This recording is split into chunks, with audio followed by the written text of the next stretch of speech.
Hi guys, this is just a quick update. I'm going to take you for a walk around the Habaneras, also show you bits of the Ozone. So you've got the Ozone Commercial Centre with the cinema, which shows English films several times a week, as well as the bowling. There's an underground car park there that's €1 to park.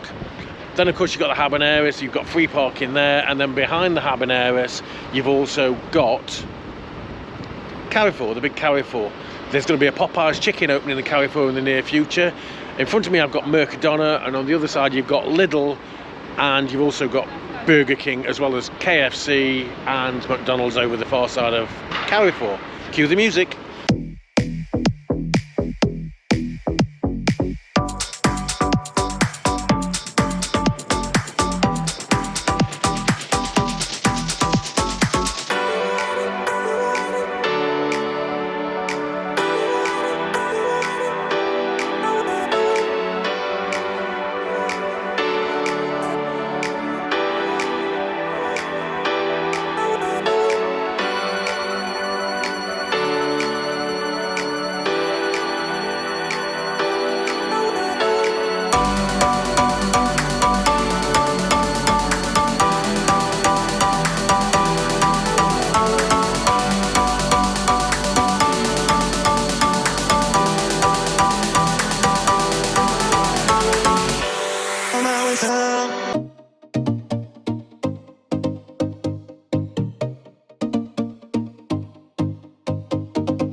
Hope you enjoy this one. Don't forget to give us a thumbs up and like.